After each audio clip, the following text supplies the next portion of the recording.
Where's Ryan? Yeah. Oh, He's bringing his I don't think alter he's ego out.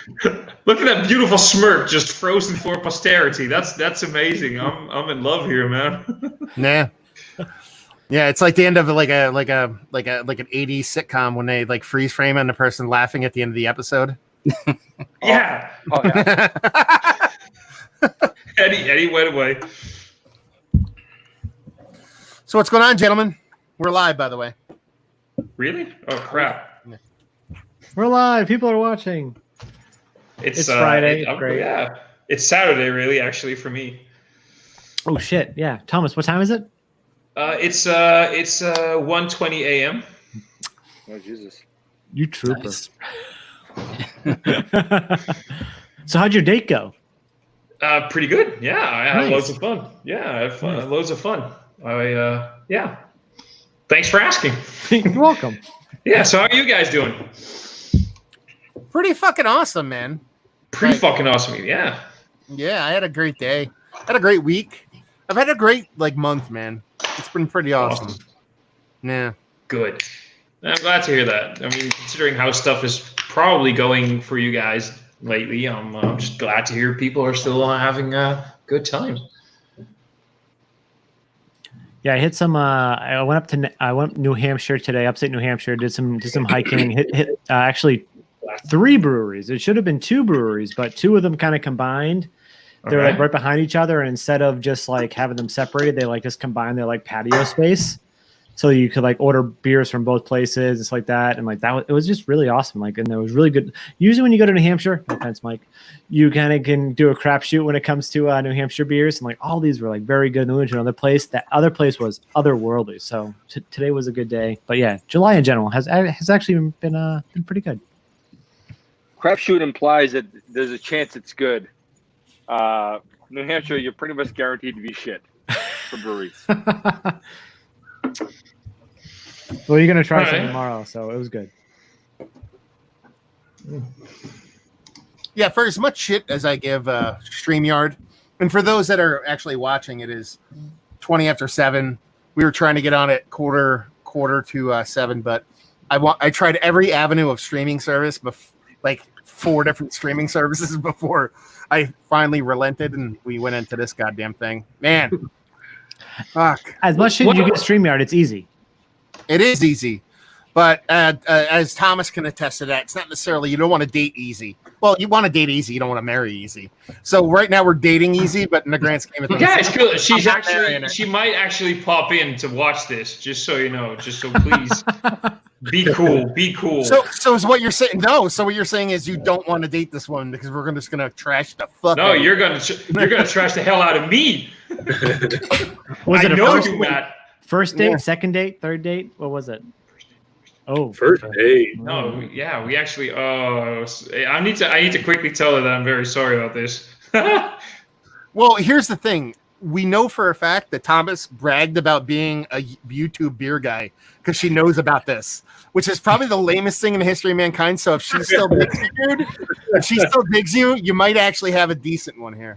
Wait, what makes you think she said beer guy? He could have just said YouTube guy. Yeah, I'm on YouTube. YouTube guy. Well, I you am have- actually. You Okay, have guys. to quantify it. You have to quantify it because you'll be like, oh, you're a YouTube guy, so you have like what? Like a couple 100,000 subscribers. Be like, no, in BeerTube, like 200 subscribers is like 200,000 subscribers. There you go. Exactly. I'm famous, man, and I'm internationally famous. There you go. There you go. Bingo. Ding. Also, she just sent me a screenshot. She's watching right now. Yeah. Nice. Thomas is the coolest guy I know. Well, That's for well, sure. let me Greatest ask beer you- to ever met. Well, let me ask you this. So when where's she? Is she originally from Netherlands? Yeah. So you spoke Dutch. Yeah. I do So actually can- speak Dutch every now and then. But I'm saying she hasn't heard you speak English then. I might have said 1 or 2 words in English, but That's what I'm basically saying, this is so- probably the first time that she's gonna hear me Yeah. talk English, yeah. Or Yeah. American if you want me to. It's drop the A. It's American, not American. Merkin. No, Merkin? No, that's a different thing. American. But yeah, no, this is she's just so you know, she's apparently having loads of fun, so this is good. Yeah, this is okay, there we go. So anyway, do we have any other interesting subjects to talk about? No, just your date. Yeah, this seems pretty good. We go to comments. Bill Bach. Bill Bach's always in the chat, and he's pumping up the Helles there from a little bit of. This is my favorite beer from Von Trapp. I love this beer so much. It's just like always in my fridge now. It's amazing. Yeah, and I can get it by me all the time. And every time I see it, I'm like, yeah, sure, why not? Yeah, you might as well just have it in your fridge. Now let's talk about the beers. What everybody's drinking. Michael Bernardo wants to know. He needs to. Oh wow. I'm drinking. Oh no, go ahead, man. Go ahead, Keith. I mean, sorry, Ron. I'm also drinking a Helles. Nice. Who's that? From 3 Threes. Oh, okay. How is it? It's all right. Yeah, it's all right. Fair enough. Yeah. It's all right. It's not bad, but I've had better. The Von Trapp Helles is amazing. I love that beer. I absolutely love it. Next up, I'm drinking Hardywood Kyle. Bourbon Barrel Crew. what is it? Hardywood Bourbon Barrel Crew. Ooh, Oh, okay. Yeah, so you're starting Nice. it off session style. That's what we reviewed earlier, which is probably why the Stormtrooper fell over. Yeah. I don't know what happened. I opened a bottle of bourbon barrel aged quad, and then all of a sudden, shit started falling off off shit. I don't know what happened. beer happened. Oh dear God! There you go. Yeah. So Kyle, before you freeze again, what are you drinking? Just talk to us, man, before we miss you. Yeah. Local Black is beautiful, actually. The same one you reviewed, or? No, I reviewed it before this. I'll post it tomorrow. Indian Ladder Farms partnered up with 3 other local breweries doing the Weathered Soul. So it's kind of like 5 brewery collab. So, but yeah, it's a freaking crowler. Luckily, it's only 8%. It's not the full 10%, but yeah, they only sold them in crowlers. Only 8%. I've seen some that are just Compared to like 10. it seems like I found that the Black is Beautiful stuff, people are taking more liberty than they did with the altogether beers. Like someone did like a raspberry beer and like I think So I know some breweries like had stouts in the tank that makes tanks, sense. and then they just labeled them Black is Beautiful. So like Not even that. Guys, someone released a bourbon barrel aged Black is Beautiful. I'm like, Oh come on! yeah. Well, Bissell did the come wine on. barrel. Yeah. That's completely Yeah. missing the point. I mean, why would you put all the effort into it for all together and then just sort of wing it with Black is Beautiful? I'm sorry, that sucks. No. But to their defense, the creator of the series, Marcus, he actually said people could take. He did. He's like, have fun with it. Yeah, Then I didn't say anything. I wasn't aware of that. I'm sorry. I thought you were supposed to just brew the rest. No, he was cool. different, He's yeah. like, whatever you want to do, just have fun cool. with it. But I take back my comments. But my point is that I took it as at least work off the base and tweak it from there. If you're doing a bourbon barrel aged version, that was months, if not years ago, when you brewed the beer. So, but who cares? Here's the thing, though, and this is why I'm totally 100% okay with it. Is that let's say you get a 4-pack of bourbon barrel aged stout from a hype brewery, what are you charging? $100 for a 4-pack. So that money, you're getting way more money for that charity and for Right. So at that point, you're like, whatever. Now, the reason why I know that they exist is I saw someone in a secondary beer group trying to flip a Black is Beautiful barrel-aged beer for like 3 times its initial value. So that's fucking scumbag F shit. that person. That's You know what I mean? bullshit. Yeah. Unless he has written proof that he's donating the rest of the profit to a charity, then screw him. Yeah. Or her. That's So- I haven't. It's weird. We haven't seen many. Mike, I don't know if you have. I haven't seen anything released locally. I know there are some breweries in Boston that are doing it, but it's brewery only, so it's not something like we have to drive into the city to get. But nothing has hit distribution or even relatively local for us. Well, there's I a don't lot know. of rumors of really deep-seated racism in our area, to be fair. So, No. No, No, well, not Trillium's doing it, and then there's a few other and Aeronaut's doing it, and there are breweries that are doing it, but like it's all in the inner city. Yeah. I haven't seen any distro out by us, right, Keith? Everything, even breweries that do distro, I don't see any distro of it. I think because they're donating the money, they're not distributing it. I think It's also, you have to think about bottle shops. Do they really want? Because if you accept that beer and sell it, then you're making a stance, and a lot of businesses purposely don't want to make that stance.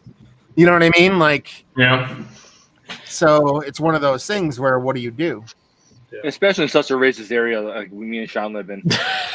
Thanks, Mike. Jesus, you're in New Hampshire, not me. Christ Almighty. I was sort of mean Boston, like Yawkey and Super. Wasn't Lowell the first old-time racism. school that integrated or something? Yeah, it was. In the whole country, yes. There you It go. was the first co-ed and in like integrated racial since 1831. So basically, what I'm about to say right now is navigation, Merrimack. Where's your black is beautiful? If you're watching this. Whoa. Well, did you see Weathered Soul? I love it. They're like, oh, we're so happy with over 1,000 breweries are doing it. Tag your favorite breweries who haven't done it yet. Like, Call them the F out. Come on, Yeah. I'm so annoyed still that there's, as far as I know, there is still no brewery in the Netherlands that's doing this beer, which kind of really, I'm sorry, it sucks. I should do I should do what Ryan just said and just pluck this thing and go like, come on, people, make this beer. yeah. Well, did you guys see the email that he got? The creator of, I'm looking up his last name so I can get it right. Marcus? Yeah, Marcus Bakersfield, I think is his name. Let's see. He actually posted an email. Bakersville, sorry. He actually posted an email he got from somebody, and I'm gonna say it's a hilarious email, not in a ha-ha funny way, but just in the context of it, of someone complaining about about Black is Beautiful. And the way the email reads, here, maybe I'll just share my screen. I can do that, right? How do I do that? I don't know. Aaron, down here. Okay, here we go. So if you look here, you could see it says, "How dare you appropriate the brewing of beer from my German Western European culture? Stick to African beer. Oh wait, there is no African beer. The nearest thing to Black community has contributed seems to be purple drank. I'd rather slam a pint of horse piss before this beer, but thanks for the list of breweries that are buying. I will be buying nothing from.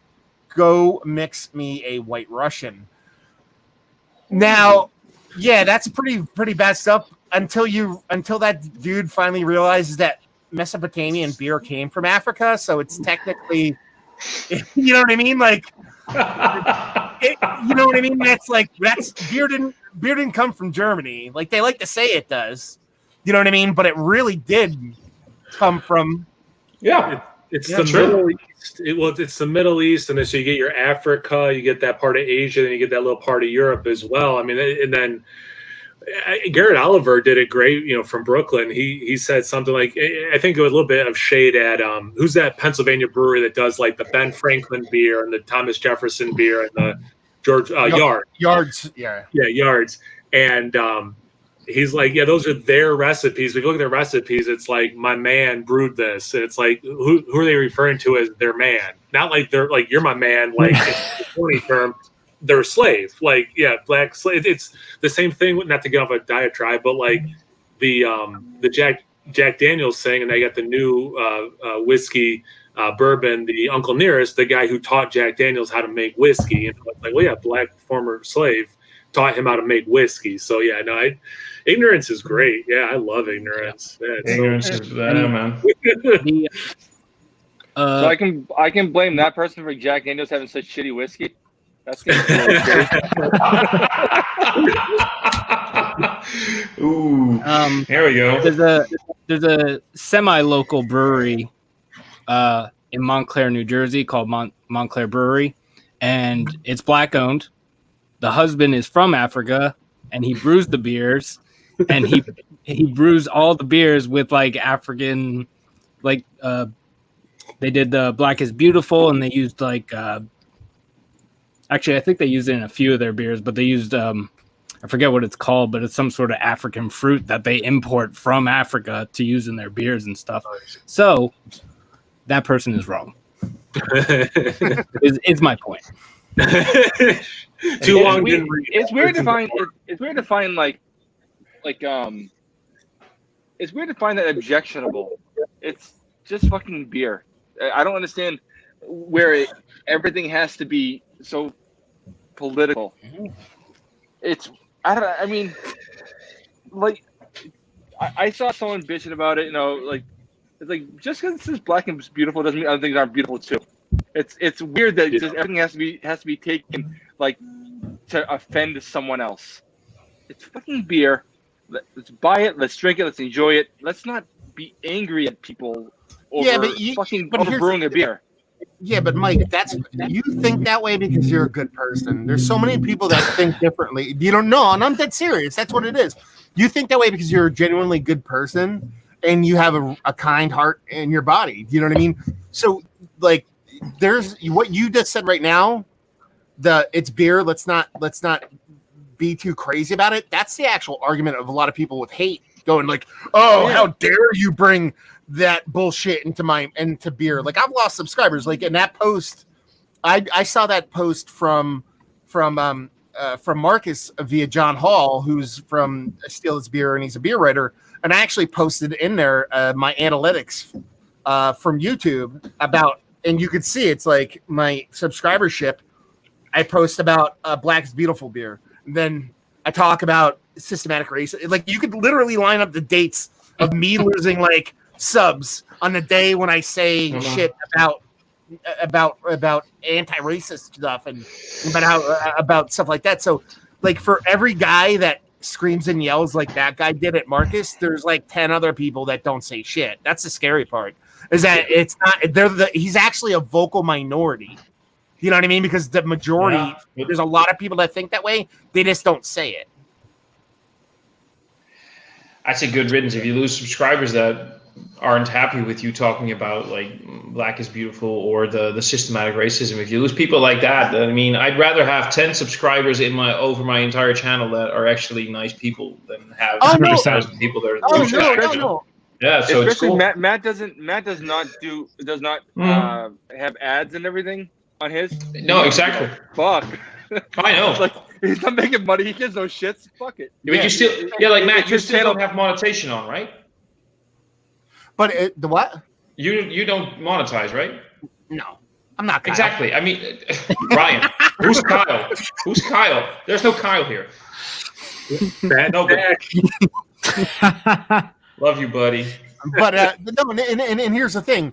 It's like you said, I don't give a shit. I don't want those people to watch, so I could give two flying fucks if they're subscribers or not. But if you look at me, dude, I'm like, a bearded white guy. I'm like literally like, if Hitler existed in 2020, I'd be like, I like this guy. Oh, yeah. You know what I mean? Like, if you look at me, blue eyes, blue green eyes. You know what I mean? Like, I look. This is like, if I had a white tank top on and cut off jean shorts, and you saw me from a distance, you'd be like, I think that guy might be racist. That's what you would think for me from a distance because I fit that MO. So when people watch my beer reviews, and I genuinely don't talk about politics, not because I don't want to, because I'm just talking about beer. They view it as like, they assume I'm a certain way in their brain without never knowing anything about who I am. So when I eventually do make a statement, whether it be like no room for racism, whether it be any of that stuff, they're blown away by it. They're like, how dare you? What are you doing? You're my guy. And I'm like, just because I talk about beer and you think I'm your guy, I'm not your fucking guy. You know what I mean? Like, that's not how it fucking works. So, yeah. Imagine having a shaved head. I did. Dude, and I worked at a tattoo shop and I had a shaved head. Like, I looked like King fucking alt-right guy. And I never was. So it's like, and maybe that's a perception is reality, but perception isn't reality thing to have a discussion about. But yeah, anyway, I when people hate on that kind of shit, it just makes me want to do it more. True. So true. Yeah.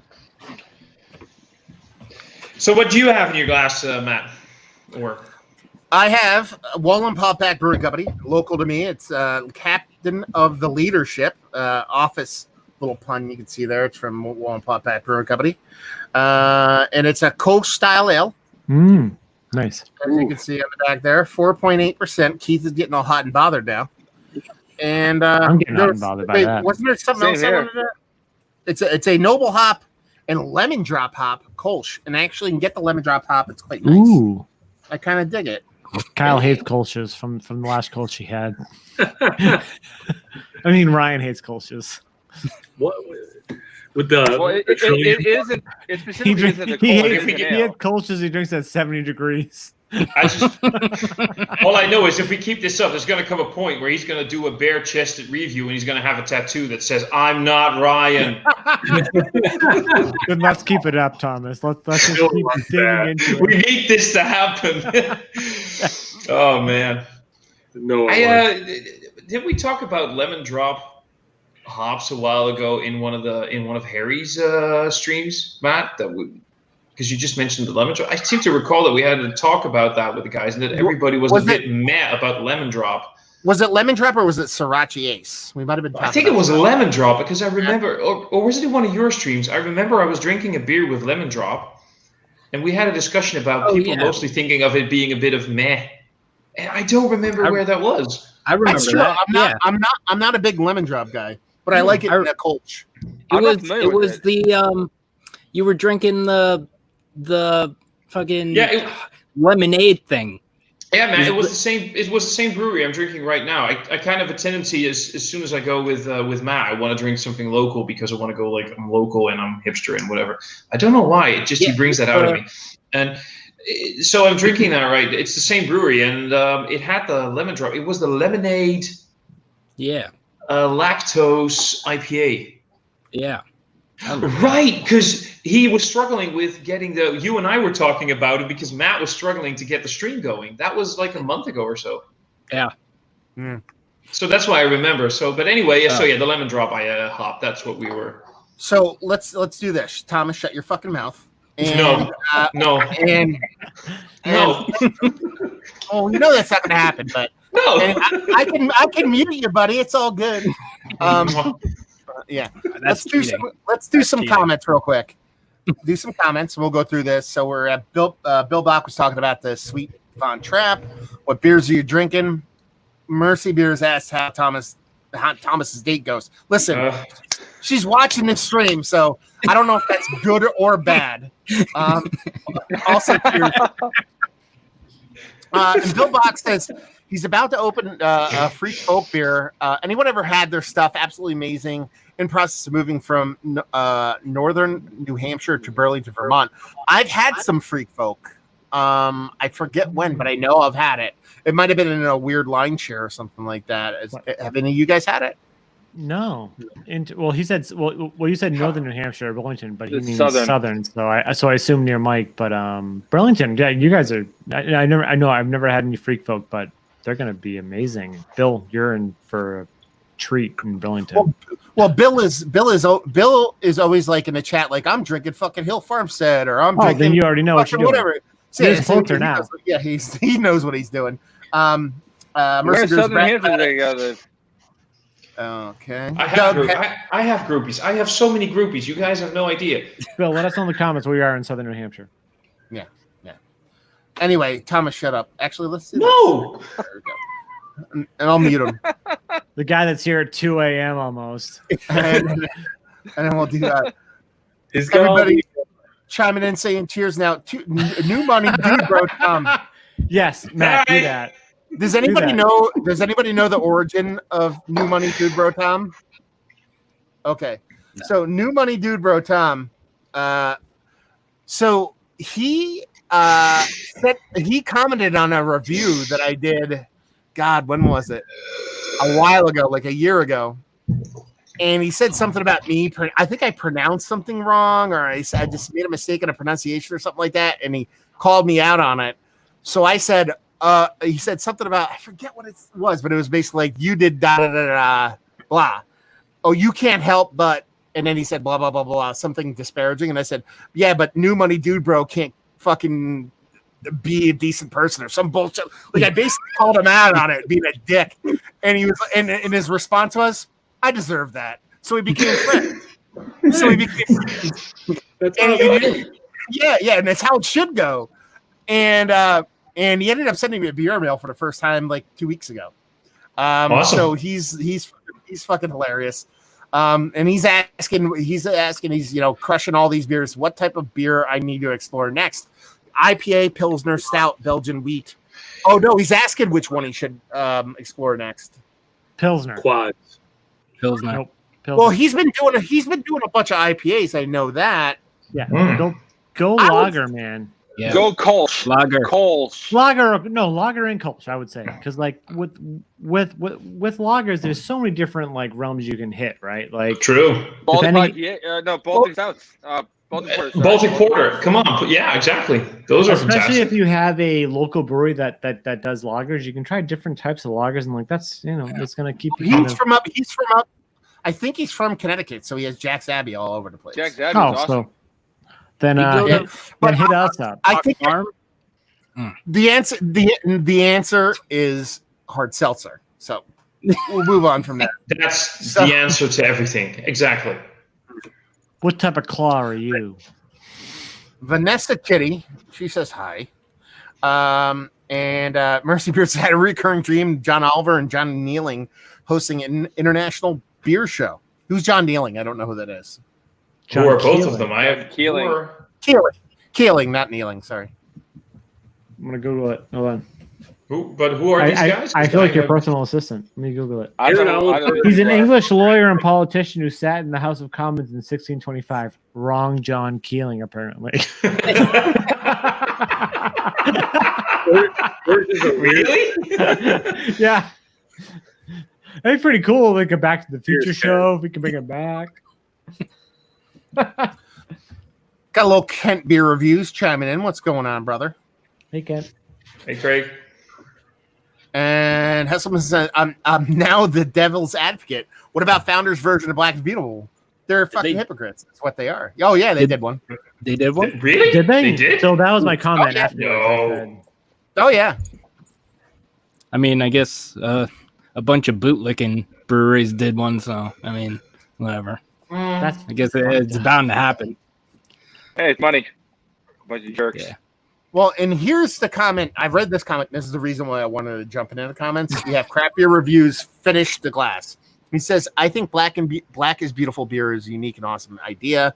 Never tried it, though. I think my only quote-unquote issue with it is the discussion. Is it good? And actually, I view it as completely opposite. I understand there's a place and time for is it good? But I don't think it's that beer the same way it's not the same thing as Altogether. Okay? Because you can say, I like it, I don't like it. Fine. Have at it, do whatever you want. But here's the thing. If I buy an Altogether beer, or I buy, and I'm not trying to lump them together, but for the sake of conversation, I'll buy an Altogether beer, or I buy a Black is Beautiful. If I buy it and I don't like it, I'm not like, fuck, man, I'm pissed. This isn't good. Right. I went, okay, that wasn't a hit, but I don't give a fuck. So that's kind of where the conversation lies for me. Now to add an extra level to it before you go, Mike, I want you to I just want to preface this whole conversation with another thing about this and get your viewpoint on this. So I want you guys to talk about that, whether it should be a matter of good or bad. But also, I've seen some people, and I'm not going to name names, but I've seen some people on YouTube. I've seen some people on social media, and I've seen some people talk about how Black and Beautiful, they're not supporting it because it's, their whole all lives matter agenda, or more importantly, and not more importantly, as a different viewpoint, is that some people are using it as a reason to promote business, as in like, I'll brew Black and Beautiful beer and I'll make money. And the extra little dollop on top of that sauce to make it even spicier is every single person that I've seen make an argument about, I'm going to jump on that bandwagon to make Black is Beautiful so I look good and I make money. That same person has never mentioned that argument with Altogether. You know what I mean? There's literally no difference with that concept. They're two different concepts, but those same people, I've seen people make videos going, Black and Beautiful is a sham. It's bullshit. They didn't make that video about All Together.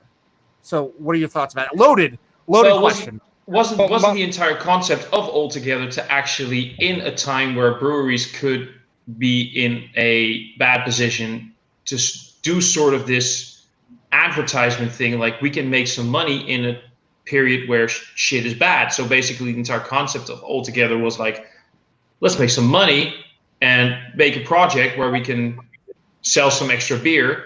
So that's the point. Black is Beautiful isn't about selling a beer. It's about a statement, right? Yeah, but no. But it's at its core, it's similar, because what it is we're selling a product to promote the struggle of a group in its most basic form. Now, I'm not trying to associate systematic racism with I lost my job from COVID. That's where this conversation takes a different turn. Yeah. But at the core of it, we're doing something to help further the cause of people that are struggling. Now, with All Together, it was people who are working restaurants and whatnot. Black and Beautiful has a much more important backswell behind it. But that's my point, is that they're similar in concept, but different in the end game. But in the grand scheme of things, you can't be, one is not a bandwagon jumping attempt for breweries and the other isn't. It has to, both can be viewed at the same way. Well, I feel like the discussion on whether the beer is good or not it's a fair discussion. You're selling a beer that your brewery made, and if someone wants to say it's good or bad, it doesn't make the goal message or it doesn't make the message wrong. But like if we look at it that it's beer and want to have a discussion about beer, if we like it or we don't like it, that's what we should be doing with beer. I'm not saying you need to be like throwing up like these advertisements. Black is Beautiful beer sucks. This is bullshit. That's not the point. The point, if we're buying beer, we should be talking about whether we like it. We should be talking about the things we talk about with beer we buy and like or don't like. I think that's fair. It doesn't make the message less valid, in my opinion. Yeah. Wait, so so is he asking, or are they asking, is it good, the beer, or is the Black is Beautiful like thing good? Well, I think he's saying he's asking about like if the message is bigger than the beer, like if people are so now they're saying now they're saying is I don't think you can review it, but and not step into the political discussion. You can though. You can still review a beer and you don't have to mention anything about the politics, or you can mention exactly what the point of the beer is. You can mention that in your review, and you could still say something, because especially it's not the same recipe. You can still mention it, and you just don't have to like necessarily touch the politics of it. When it comes to All Together, it's supposed to be the same recipe. So at that point, it's a little bit different because you're reviewing the recipe and you're reviewing everyone else doing it. But with this, it's all you can. Yeah, but I feel like the thing we did with All Together. I think what we did with All Together, where we got a couple beers and we talked about it, instead of making it like an issue of shitting on the beer, we just had a group discussion. I think something like that is fair. Honestly, that's my opinion. Well, if you look at the follow-up answer for Crap Beer Reviews Finished Glass, he says, that's where I'm at with it. I don't want to be that money grab or appearing as pandering. In the political discussion, I want to avoid altogether. And I think that's kind of the point. Not to kind of like, you don't want to have the political discussion and you want to avoid it. I feel like I would be failing in my platform if I didn't have the political discussion. You know what I mean? Like that's kind of where I'm at. Like, I don't care if I lose subs. I don't care what people think. I feel like everybody needs to speak as loud as possible, because I think systematic racism is so ingrained in this country that it's going to take as many people as possible to make change happen. And we've seen it. I mean, as little, you could take the little wins as what you want, but when you have people like Mitt Romney just saying, Black Lives Matter, like, Mitt Romney was the most evil Republican in the history of mankind 8 years ago. Do you know what I mean? Like, and now he's like saying things that like, and I'm not saying that he's a good person now, but at least you're making some movement. And I know, Keith, but what I'm saying is you have I know what you're saying. Yeah. You have to be able to make movement. When we like everybody here who, if we could magically have George Bush as our president right now, raise your hand. Like that's the thing. I don't want him as my president. And I'm Dutch. But when he was president, like I couldn't wait for him to leave.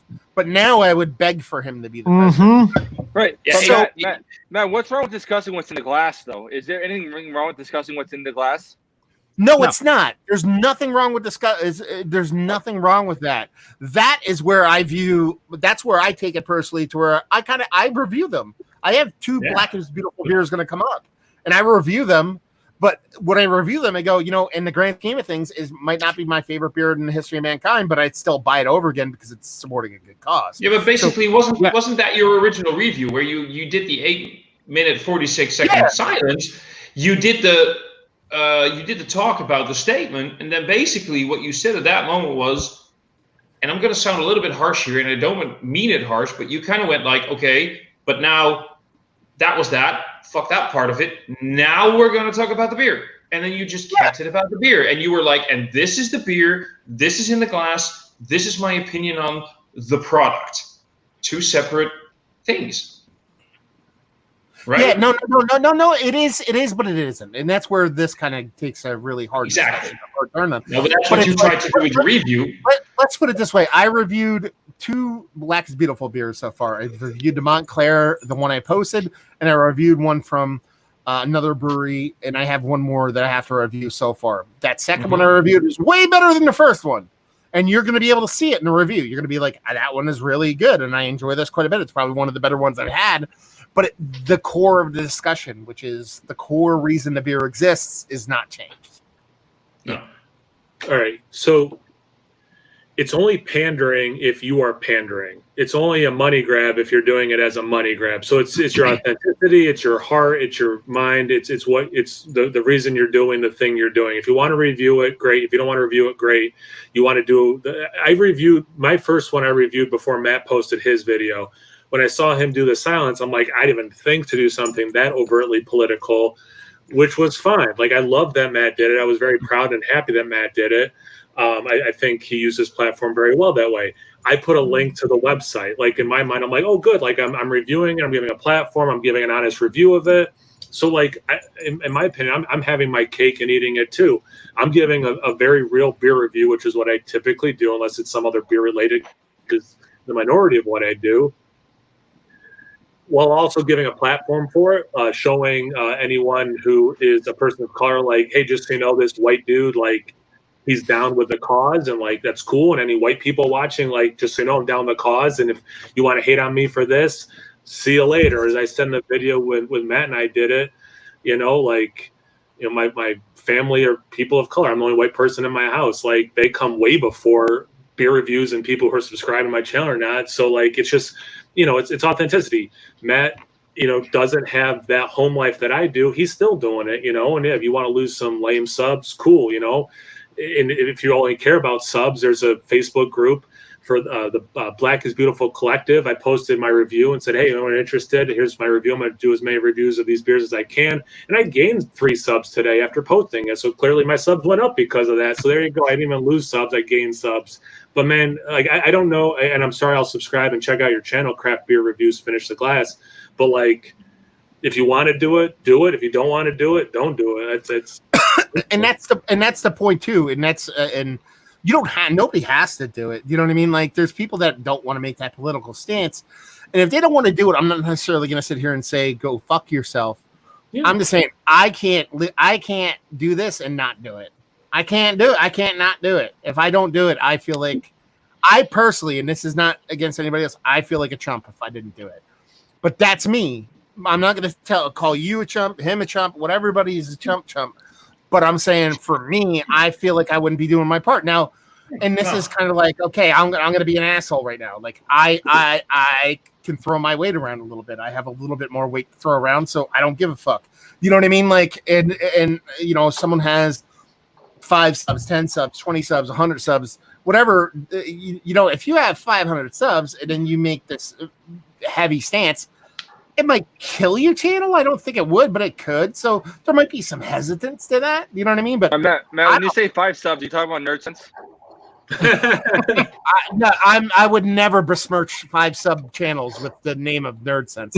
If I say, but you know what I mean. Like I'm lucky enough to where I have a viewership that's large enough to where if I lose 500 people, it's not really going to be a big deal. Yeah, which is also true. Yeah, I mean, just do what you want to do. I mean, like, yeah, it's beer reviews. It's more, it's less, it's whatever you want it to be. I don't know. Yeah. This got real political for a long time. Anyway. Yeah. How about the weather? It's been quite hot around here as close to 100 out here. Oh my! Way more heavy, especially here in the States. Way more heavy, way more aggressive. But things seem to be kind of being pushed back to normalcy. Yeah. For the sake of money. Like, what have you seen from your breweries? How have your laws changed? Have you guys gotten to the point where your actual laws have started to regress again? Because in New Jersey, we've stayed the course, but we've been very, very. New Jersey's been kind of like one of the best states, oddly enough, when it comes to COVID response. You're still not allowed to drink inside of a brewery. You haven't since the beginning of COVID. You can go outside. You could be outside in a tent or something like that. But for example, Pennsylvania allowed indoor seating with limited indoor seating with outdoor seating. And now they've completely we need to start cutting that shit back because shit's getting horrible again. Have you guys seen that happening by you? What's been going on? Massachusetts just announced they're going to allow outdoor to-go cocktails. So we're going to do that. But we've also started allowing indoor stuff, same as New Hampshire. So those are the two big. I think the biggest thing is to-go cocktails. It's like 2 to-go cocktails per meal. But we've been doing indoor stuff for the last couple weeks now. My family in general and close friends, no one's comfortable with that. So we're still sticking to outside. Breweries, you can do indoor. So the funny thing is today, like I was mentioning earlier, we went up to upstate New Hampshire and then we hit a brewery and then the bathrooms were obviously inside. I was waiting outside. I was doing the check and my wife, and my daughter went inside to go to the bathroom and we get back in the car and Carrie goes, so we walk inside. My daughter's 5 and she goes, so Kaylee goes, looks at a family of people sitting inside eating and goes, how are they eating inside? It's 6th season. And Carrie's like, well, some people want to do that. Like we're trying to explain it. It's like, I guess you can do it if you want to do it. So that's where it is. And it's like, okay. But that's kind of where New Hampshire and Mass kind of. Mass was after New Hampshire, but New Hampshire also has less on the scale of infections. So the weird thing is, I went to a bar, and basically that's the entire story. There's nothing to say. I went to a bar. Was it separate or nothing? The entire. That's basically it. I went to a bar. That's it. There was. I went to a bar. I could sit at the table. I didn't have to make a reservation. There were no screens. There were no questions asked. I went to a craft beer bar tonight, and this is the second time in 2 weeks that I was able to do this. And I'm not sure how to feel about all of this. Are you guys wearing masks over there? I had this on in the train. No. Okay. But did you have to wear it into the bar? Nope. No, but I don't have to. That's the thing. This is the fun part. You know that orange monkey that you guys have up there, right? So here's the fun part. You know how he 2 days ago was like, we should start wearing masks, right? This is the point where I went, this is kind of funny because my country, where things are kind of a lot better compared to the United States, is still saying masks aren't that important. And your president right now is saying, yeah, they are. Yeah. I'm feeling a bit weird. Yeah, but you have to understand the subtext. Yes, of course, I do. But so basically, like, there's such a large swath of people that believe Trump is like just a messiah, that like, and he was so anti-mask, or not anti-mask, but anti-everything. But he was anti-anything that wasn't his. That people wouldn't wear masks because he wouldn't wear one. And what came with that was they wouldn't social distance. They wouldn't do anything. They just were like, it's all a hoax. And him saying wear a mask is not so much wear a mask. It's validating COVID as existing, which is really the first time he really validated it. So even though it like, so you could actually validate that it exists, but also talk about the merits of positivity of a mask. Whereas there's so many people over here that viewed it as he doesn't believe it's a threat, so I will not believe it it's a threat. So him just wearing a mask and acknowledging that it might be a decent thing might take a lot of these inbred yokels, actually make them go, maybe it does exist, which is monumental. Like, that's the thing. I don't think you can understate how important it was that he wore it. Like, it was crazy. I'm like, oh my God, he did it. Like, I get it. Yeah. Like, and that's not praise for him. It's more like astonishment that he did it. But it's insane. It's crazy, man. It's crazy. It is, but that's kind of my point, because my country in the Netherlands and in many parts in Europe, I mean, there are countries in Europe that are, things are bad. Things are really, really bad. But for me, things are pretty okay. Our country's doing pretty okay, and especially the part of the country where I live, things are pretty good, actually. So for our country to say masks are not as important as some people say, there isn't any hard evidence that they really are very effective, and then all the evidence says that they are. And I'm not discussing that. I completely agree. I'm just saying what is being said here from higher up, and then for our country to know how Trump is basically being downplaying every part of this, and then him suddenly saying masks are important. There are people here going like, wait, what? Well, here's the bad guy, please. By far and away the best snippet of the United States first. Every other country came down. I think it was a day and a half, 2 days ago. I'll share my screen and I'll show you. This is how the United States is taking social distancing and COVID seriously versus our neighbor Canada. So the boat you see in the bottom is Canada at Niagara Falls. They allow 6 people per boat. If you look at the boat above it, that's the United States boat. Oh my dear God. So they're still running tours from both sides, but the boat up top is is the American and the bottom one is the Canadian. Oh my God. It's literally that's exactly what's going on. You know what I mean? So you could understand why we're so fucked. You know what I mean? Because it's like it's crazy that they would even like, it's so clear looking at it and be like, what the fuck's going on?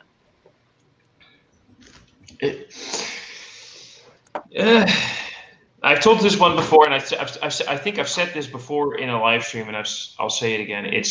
And this isn't new to any of you guys. But for me, the biggest thing is after more than 4 months of this bullshit with this virus and how things are going and how it has affected our lives. And that's basically what explains that picture is I work in a store. Every day, a few times a day, I will have people come way within the 6 feet. The social distancing, the 6 feet. They've come within the 6 feet of my aura. I will take a few steps back and I will ask them, would you please keep the 6 feet distance? They'll look at me and they'll go, oh, right, I forgot. It's been over 4 months. How do you forget? They do that here too. How do you forget? They'll do that here too, but then they'll tell you to go fuck yourself if you say something about it. Go fuck Yeah, you. They'll pull a gun on you, man. That's true. That's true. Dude, in my state, I can literally, without a license, go to a store and buy a gun and walk out with it. Like if I get mad enough at Walmart, I can go buy a gun, go across the store and shoot someone. It's like not even that. You get mad at Walmart, you can go buy the gun and ammo at Walmart and kill the person at Walmart. Like you don't even have to leave. No, it's ridiculous. It's and now I say that I think it's wrong. Don't get me wrong, but all I'm hearing in the back of my head is all I'm hearing in the back of my head is down, down, down, down, down, down, down, down, down, down, down, down, down, down, down, down, down. But that may be, I don't know. So wait, when you think of American hillbillies, you think of Primus? Yeah. Let's just keep. Yeah. I think Deliverance. Squeal like a pig, boy. Hey, applesauce and banjo. He was throwing down you were throwing down a Primus bass line, not some hillbilly banjo right there. Look, man, that's the only banjo line that comes to mind. What the hell do I know? I don't know what a banjo. What the fuck do I know? I'm Dutch. We don't have banjos. We have ukuleles and we have actual guitars. What the fuck do we need with a banjo, man? We got proper instruments. A ukulele is not a proper instrument. Is that like a slight at the United States? You're like actual guitars, like we have fake guitars or something? No, that's me just being an asshole. You know me. You're like an asshole, G-rated asshole though, Thomas. G-rated asshole. What the hell is a G-rated asshole? Like a Saturday morning cartoon, like nice asshole. Yeah, but that explains my English. That's how I learned English. Saturday morning cartoons. That's why it's. Oh my God in heaven! There we go. I muted Mike, so it's all good. Oh, thank God. Mike, you can unmute yourself. I actually learned this trick, so you can unmute yourself. I won't actually play the damn guitar. Do it. I'll sing with you. I'm a singer in a band. I'll sing with you. One of the nicest mornings I've ever had was I went up to visit the Nerd Sense guys, and I stayed at Mike's house. And when I woke up and I got up, I went to the bathroom, went out to the kitchen, living room area, and Mike was there with his guitar and just his boxers on, serenading me. And it was just such a lovely, lovely morning. Then we talked for a while, and it was really special. It was nice. Yeah.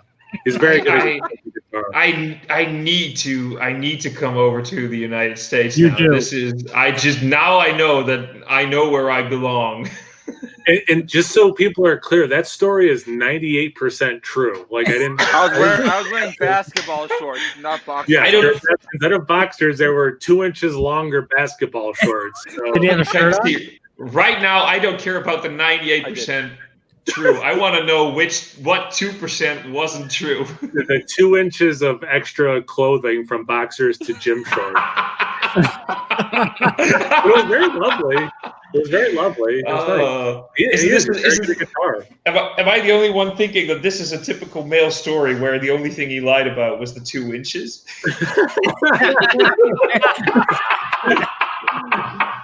Hashtag nailed it. Sorry. I figure I'd be the one lying about the 2 inches, but no. That's still watching, Thomas. Turns out it was actually 2 inches less than what Kyle really saw. Ooh. Mike just got out of the pool, so he was a little shriveled. Kyle's bedroom was cold here. It was very. Oh, oh, this is just beautiful. Okay, so beer tubalism, people. Beer tubalism. We need it. Yes. My favorite part from last year's Beer Tubalism was where I think Matt just moved into the house not that long ago. And there was this moment where he had all the pizza boxes and he was just struggling to go through the door. Like, oh yeah, that's like how does this work? I don't know how that was, and it was captured in the video. And that was one of the best things I've seen in my life. Like I live in this house, and how do I do this? Okay, we have a really important question posed by Douglas Hesselman saying, if you guys would be a beer, which beer would you be and why? Let's all chime in on this. We'll start with Kyle. Start with Kyle and work our way around. I would be Old Rasputin because he was almost unkillable, and I feel like I'm that incredible. You'd have to poison me, shoot me, bound me, and throw me in a river to kill me. So I think I'm about the same, as him. So Old Rasputin, indestructible, almost. Sean? I'd probably be Sam Adams Boston Ale because it's not going to be Boston Lager, but it's like you're still very Boston and you still got enough flavor profile and you're still kind of feisty enough and you're still kind of got your wits about you. So I really have no fucking clue. This is a hard question. You strike me more as a shandy guy. I don't know. I think you'd be a shandy. You should have gone with an easy red ale. Are you trying to call me a bitch? No, you're a red ale. Come on. Next. I said Boston Ale is like a red ale, I guess, sort of. But go on. Okay. Keith, go. Keith, flower power. Move on. Next.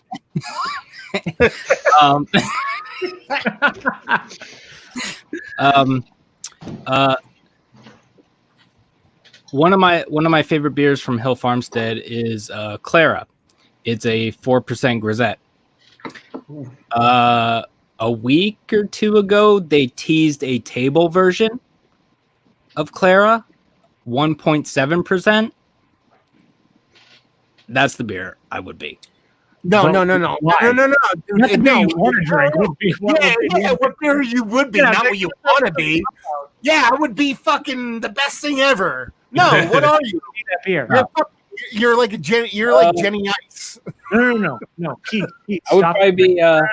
No. You already ruined it. Why do you want to be a 1.7% beer? Tell us that. I don't know. Because he's a skinnier version of something that already exists. Yeah. I don't know. But is that true though? Because I kind of want to try that too. Yeah. It sounds good though. I don't know when they're releasing it. Wait. So what? Abby's doing like 2% beer project. With the sorry. Go ahead. Off topic. I always do that. I don't know. I'd probably be like a session stout, like dark but like light, kind of. I guess. I don't know. Okay, Mike, let's go. I would be. I don't know if you guys know me well enough to like understand that, but no. I know you, Keith. You're not that. You're not that. You think you're that. It's you basically said the same answer again. Anyway. Well, I think what we should do is after all this, we should all say what we think everyone else should be. There you go. Let's do that shit. Oh yeah, go ahead, Mike. I would be Trillium Permutation 109 because it's boozy, overwhelming, and probably be a pain in the ass to have around more than a couple of hours. That's a fact.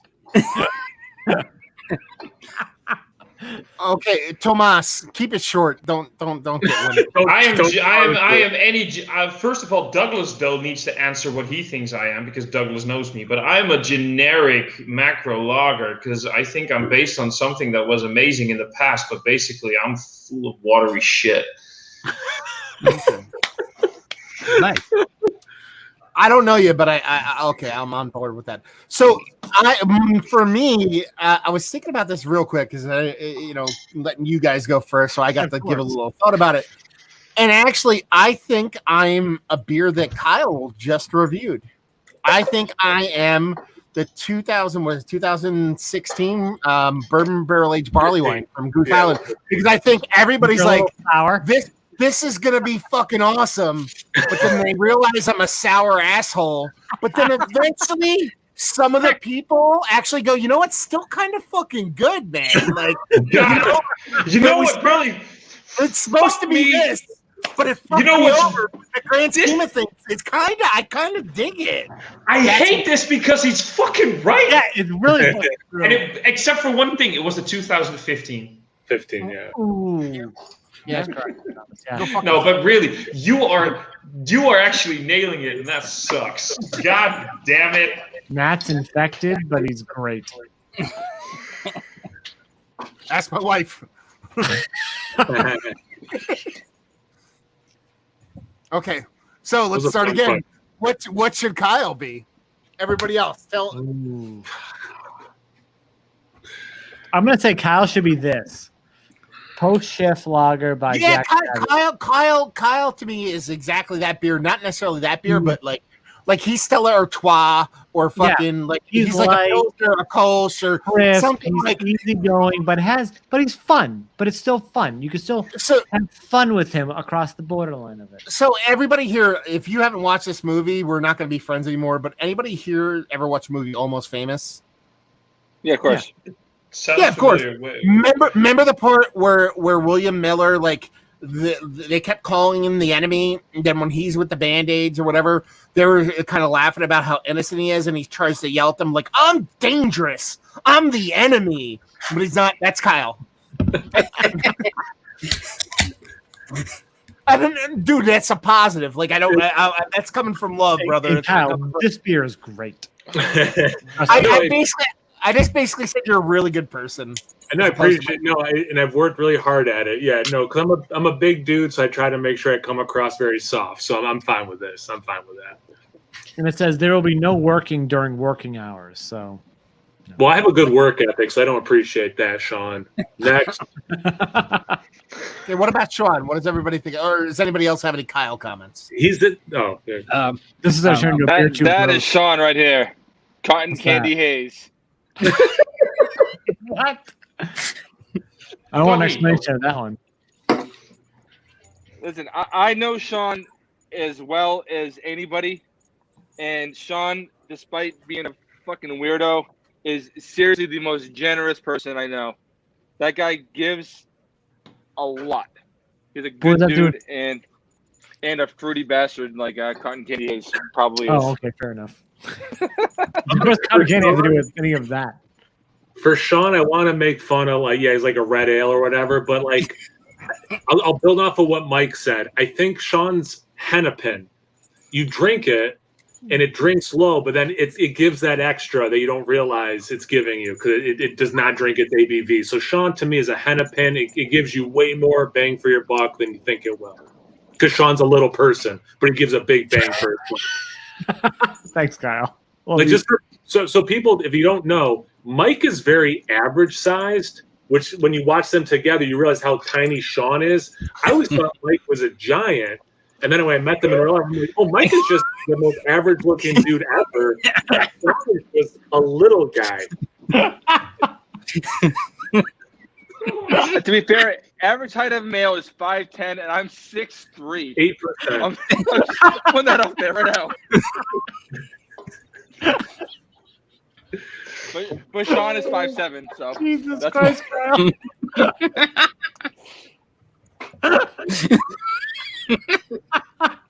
I have tears. oh fuck. Okay. Good. Even Kyle's like, that wasn't that funny. Apparently I've been drinking more today. Apparently Keith isn't a beer, he's a half moon cookie because he's so light and dark and he's just like so like both halves of this torture story. I guess. I don't know. No. Keith do everyone. Kyle's doing everyone. He's ghosting everyone. Let's go. Keith is infected homebrew, is what he is. What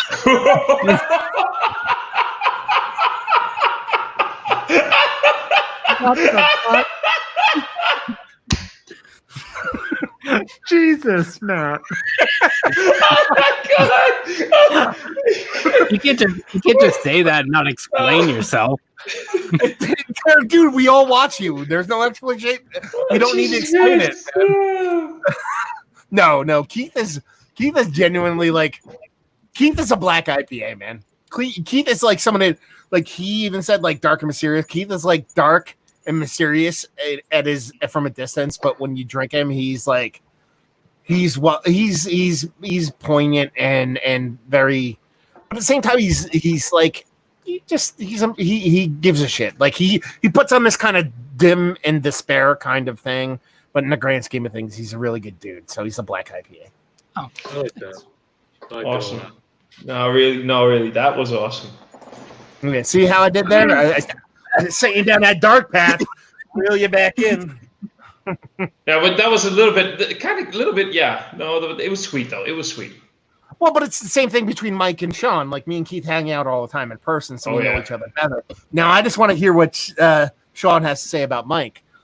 I think Mike is Mike. No, before you say it, I'm going to guess Mike. Mike is.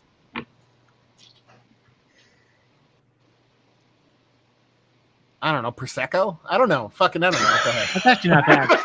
I think Mike, the best way to put Mike is Mike's a white stout. A white stout. I think that's racist. Well, there we go. That was interesting. That was. Jesus Christ. No, okay, how about this? No. He's a overly tart farmhouse saison. So on the outside, he's a little bit tart, right? People are gonna think that maybe he's a little bit too offensive, a little bit tart, a little bit. You're not gonna really deal with him. Once you get into him, he's a little bit fruity. He's super sweet and just super nice and crisp. That is spot on. Yeah. I was gonna try to go there with the white stout a little bit, with the black stout. I was gonna try to do the same thing, but I'm glad someone called me out on that. So yeah, it makes sense what I was gonna say. But yeah. Now we have Tomas. Oh man, I know exactly what he fucking is. I know exactly what he fucking is. You know what? He's not a beer. He's actually not a beer. He's a brewery. Oh God. He's a brewery. And he's a brewery that made its name on hazy IPAs that are trying to now make like saison and lager. That's what Thomas is. He's a New England hazy IPA brewery that has been like, I really want to make saison and lager, and I'm moving to that. That's what he is, through and through. True. Is there a specific brewery or just like a brewery in general who has done this? There's a ton of breweries that have followed that suit. Yeah. You keep the lights on. You keep the lights on with the hazies until you make enough money to where you can make the shit you really want to make. That's Thanks, man. That's yeah, kind of yeah. I can't disagree there. I wish all of our significant others are watching this right now, but none of them. No, I know. Well, we know Kyle's is. She like vets every one of his videos to make sure the monetization is maximized. Yeah, she already texted me asking if you could send me this video so I can post it on my channel and get some sweet cash. So just so maybe once this is all loaded up, thanks. Yeah, I'll do that. I'm just gonna put a big watermark across it with some vulgar language first. What about me? What am I? I have a similar thought between Matt and Mike, where I think the exterior, the face value, you think that these guys are harsh or abrasive, but when you get to know them, it's like the ooey gooey center kind of a thing. Yeah. So that was actually where I was going to go. And then when Sean was saying it about Mike, I'm like, he stole my thunder for Matt. So that's where I was going. Yeah, I would probably say like a more like imperial saison. Like he's a better version of Mike. I get it, Keith.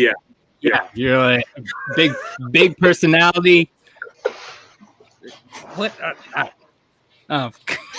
For me, Kyle ruined it. I'm done. I added to it. I added to it by making Mike feel bad about himself. I added it by taking away from Mike. Oh, okay. Yeah. Yeah, I would say like imperial saison. Subtraction. But nobody wants to drink an imperial saison. Well, 8,000 some people do. So what you're saying is, if I drank myself, I'd be like, I wish this was 5%. You're giving me an 42% farmhouse. like a 5%.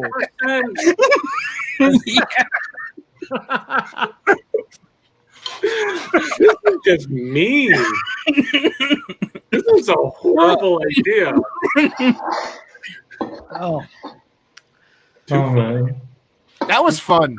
That was a That lot. was good. best Yeah. question, Douglas. Best question ever. Douglas is gonna be so proud of himself, and just thank you for highlighting that one, Matt. Because Douglas is never gonna let us forget that, because he's gonna be talking about how his question made everybody laugh for 15 minutes, and he'll be so full of himself. So that's gonna be great. Awesome. Now we can think about it this way. We can have like live streams where like, all right, let's roast each other. Oh yeah. So the roast of beer tube. What you're saying is we should have a live stream. Yeah, basically. That's what we do anyway. It's like it's almost like implied. In the meantime, guys, I am going to get the hell out of here because it is 2:30 a.m. here, and Go to it's bed, been. man. Yeah, man. I need to film reviews tomorrow and whatever. I have a harsh life. Oh yeah, it's gonna be horrible. So you guys have loads of fun. Thanks for having me on board. It was great. And what the hell are you doing, man? That looks very disturbing. I have no idea. You probably do not know what that looks like. Yeah, Mike, don't think you're. I'm petting my dog. He's on camera. Is that what the kids are calling it these days? No, Mike, the dog He's wasn't a there. dog. I'm petting him. You can see him right here. Not at that moment. Now we Not do. not at that frame. He's been on my lap almost the whole video. We just thought you were masturbating the whole video. we already dealt with that with the British guys 2 weeks ago. We're not gonna go there again. That already went way too far. We're not ready for that. Anyway, so guys, yeah, thank you very much. Everybody have a great stream, and I'll watch everything tomorrow, and see you guys later. So yeah, hope you get that second date. Yeah, Letter Thomas, good luck. She's still watching, so Yes, he's the great guy. He's awesome. That's one. I can already hear Matt thinking, because He's my third favorite Dutch beer reviewer. he's Top 10 for sure. Top 10 for sure. Top, well, top fuck 20. Fuck you too, Ryan. Top Fuck 20. you, Ryan. You I just mean, go. he doesn't get beers named after him, but he's good. Yeah. He's good. Awesome. Thank you. You know what, Ryan? I'll talk to you when you have a full head of hair. How about that? I don't know why I said, That'll go I don't have wild. hair. What the? Oh, snap. Aw. Anyway, Nothing but love, Thomas. look, I'm just looking at Matt, and he's already pissed off that I'm still not gone. So I kicked him just for fun. Like before he left, I just kicked him out. Oh, Jesus. Too funny. Jeez. Yeah. That's good. Yeah. All right. So now it's just the Americans. Let's get into some real talk. Yeah. Where's the American flags? We'll just. Yeah. So, hot dogs or apple pie? Let's talk about it. Come on, let's go. So Mercy Beer said that John Keeling was head brewer of Fuller's for decades until 2017. Oh. So that's what that was. That To makes bring that back full Now he's a circle. brand ambassador. And they said, have you seen the Cloudwater Black is Beautiful? They have added a crap load of herbs and spices. Hope brew dogs aren't spiced. I mean, I can get down with herbs and spices. Yeah. You know, it's Kentucky Fried Chicken's delicious. So, yeah, we'll see what's what. Let's see. We have any good ones? Any good comments? That one's okay. Boring. Actually, Kyle, did you get a new logo? I've not changed my logo. No. Because the logo I have has a little bit of a edge out of it. So maybe did you update it? No. Maybe when that guy stole it to make his mock account of mine. I don't know. I don't know. That guy is my new favorite friend, but So we almost made Douglas pee his pants, which is kind of Mission the accomplished. whole reason we're here. Yeah, yeah. that's how we're here. We're And, take a Michelle, comedy. I was gonna say Michelle Williams, Michael Williams. Nice. Sean just bought some post shift Pilsner last week. So good and a great price point. You know what my favorite thing is that 15 pack from Jack's Abbey. You get like post shift. Yes. You get like their Kolsch. You get a bunch of different beers, and I'm like fucking whatever, $17. I'm like, I will crush that shit all day. Matt, do you get the dry hop post shift up there yet? What was the one I gave you, Keith? That was the Citra Brow. Oh yeah. Citra Brow's a good beer. Yeah. No, but they do so they do dry hop post shift, which is dry hop with aged Hallertau Blanc, and it is outstanding. They originally only did it at the brewery. And they canned it last year and they only did it at the brewery, but now they started distributing it. It is out of this world.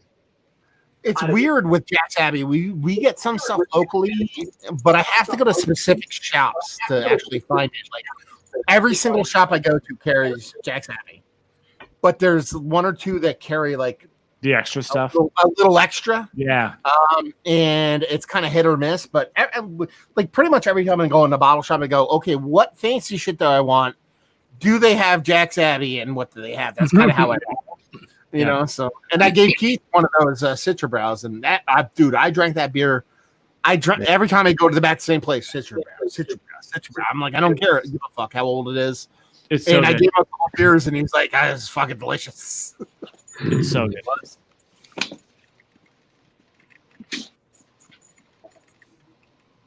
I'm at the point now where like I can't figure out what lagering I like better, Jack's Abbey or Von Trapp.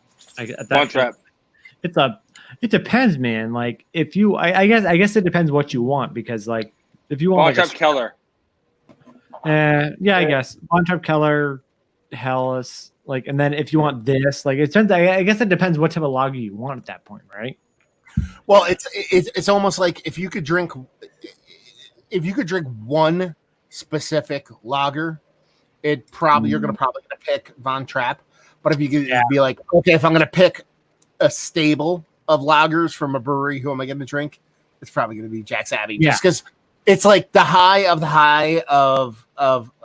Von Trapp is a little bit higher than Jack's Abbey, but they have a much wider portfolio of lagers. Right. And Jack's Abbey does a Baltic Porter as well.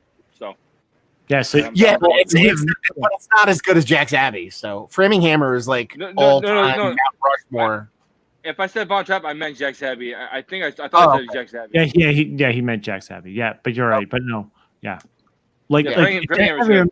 if Jack's Abbey ever made a mix pack with Framing Hammer, the Blood Orange Wheat, and say House the IPL, no, because you want to do like a vertical pack.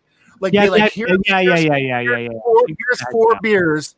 You get a Pilsner. Or you get the wheat orange beer. You get like an orange beer. You get the Pilsner. You get an IPA, but they're IPL. Then you get a Baltic Porter. I'd be like, I have my whole week planned. 4 beers every night for the next fucking week. Yeah, 100%. And that would be the perfect like mix 12 pack or the mixed case for a desert island. It's perfect. Yeah, There. Like that's perfect for a cookout for me, because you slowly build up to getting completely fucked up by the end. But nothing's overly high ABV, like other than like only high in 8s, right? It's not double digits, is it? Base for I think it's high 8s. But the thing is, if you're drinking 8 beers that are 4 to 6%. And you polish it off with 4 more that are 8 or 9%, by the end of the night, you're going to be in fucking flying. It's 10. It's 10%. So, but Framing Hammer is like underrated for how good that beer is. Like that beer, the base. Like I love the barrel aged beers, but the base is so fucking amazing. And Baltic Porters are one of my favorite styles of beer. Just a lot of people don't do them. I agree with you. I agree 100% with everything you just said there. I'm a big fan of the style. I'm a big fan of Framing Hammer. I think it's awesome. I wish more breweries would do them. I understand why they don't, but I love them. They're one of my absolute favorite styles of beer. I love the comment you have up right now that Keith is an affected homebrew. Yeah, I'm just leaving that up for the rest of the chat, by the way. And craft beer reviews finished their last post-shift Pilsner is completely different from post-shift. Post-shift Pilsner is completely different from post-shift. Do you mean post-shift Pilsner is completely different from dry hop post-shift? Or did I say that wrong? Because dry hop post-shift is definitely different than post-shift, which I know that. I need another beer. Is there a non-Pilsner post-shift? So there's post-shift, there's this, and then there's dry hop post-shift, which is in a 16-ounce can, and it's a golden-looking can, and it's got extra hops in it, and it's outstanding. This is really good. Like I bought a 12-pack of this, and I thought, I was like, oh yeah, I'll just buy this, and I'll just like put it in, sort of like how Matt buys High Life, and he just puts it in his fridge and he'll drink it. And I was like, oh yeah, I'll just buy this and I'll have this in my fridge for like 3 or 4 weeks. But last week I have like 4 left. It's so good. Mm. Is that a Shigapee Mountain, Matt? Like from Lawson's? Scrag Mountain? Yeah, there we go. Yeah, something Mountain Pills. Yeah. This is canned like less than 2 weeks ago. Nice. I think it was $12 for a 4-pack. Jesus, that's awesome. I have never had a Lawson's I would pay $12 for a 4-pack for. You've had the pills, it's really good. I've had a few of the beers. I like Lawson's. I was just being a dick. It's fun. Whoa, that's a great comment. You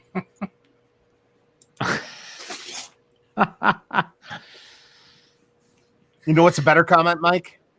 What's that? Aww. It's true. Bruce is the best. He's a pain in the ass, but he's a really good-looking dog. If he didn't shit everywhere and be a dick all the time, he'd be awesome. So we have a comment from Azumawan, love is how I pronounce that. Any good barrel-aged stouts you guys would recommend?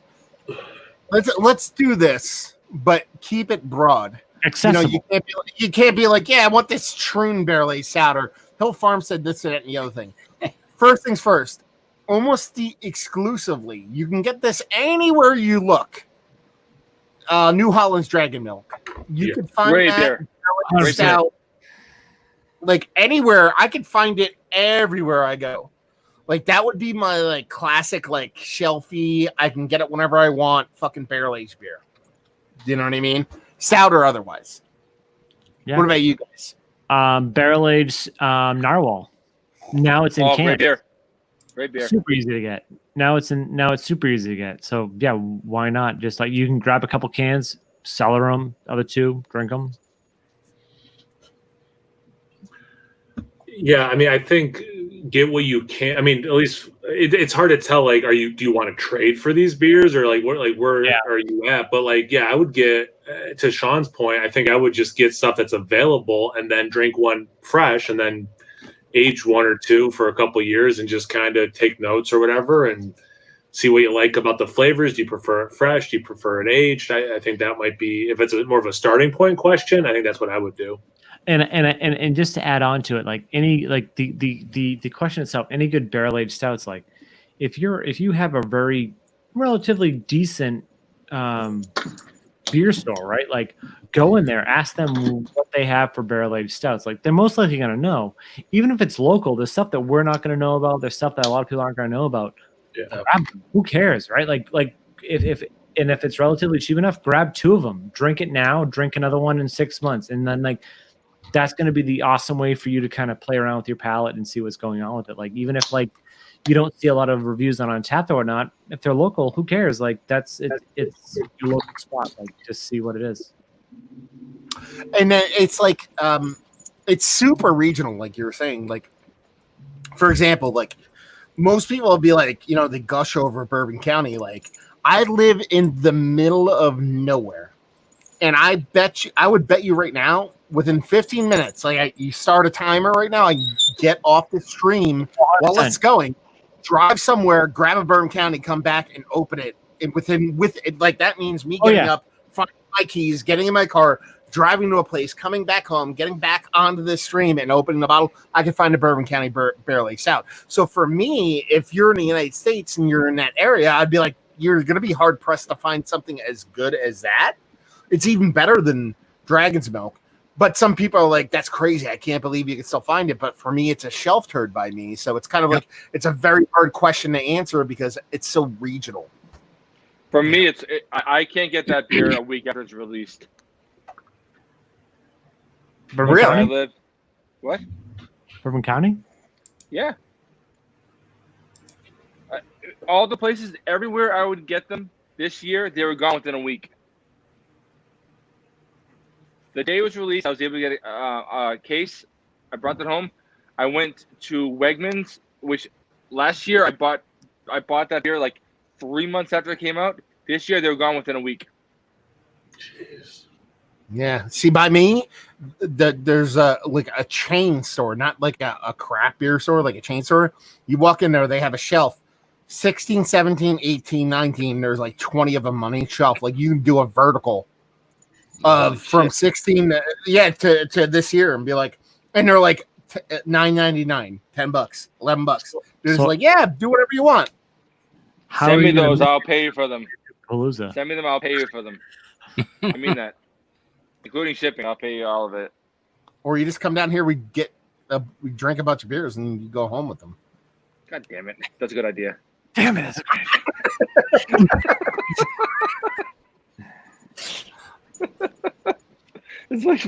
It's like 3 hour drive. It's not like even that bad. No, it's not. Well, It's not. thanks, COVID. Bring some Suarez on your way though. Oh God, yes. Please, for the love of God. I just want to drink Suarez, like, what is that, quarter pills or whatever they make? Like the quarter, that's like the best pills I've ever drank in my life. Dude, Keith, what is the what's that the brown ale that tastes like a coffee beer that I love so much? What was that called? From Suarez. Oh. Remember, I was like, oh my God, it's more coffee than any coffee beer. But it had no coffee. That was Suarez. That was their mild, I think, right? Yeah, dark man. Oh my God, dude, my boner is so hard right Dude, now. there is nothing. I don't think I'm ever going to be as hard for a beer than I was at Suarez Brothers. I mean Suarez family, like that fucking place, like the black lager, just like everything about that place, like the way they pour it is just. I can't even talk. Like, come on, like they won't even pour it in front of you. They'll pour it behind you so they can just like pour it and they pour it and it comes out and it's just like in this like, oh God, it's so amazing. You're literally you're trying to ejaculate.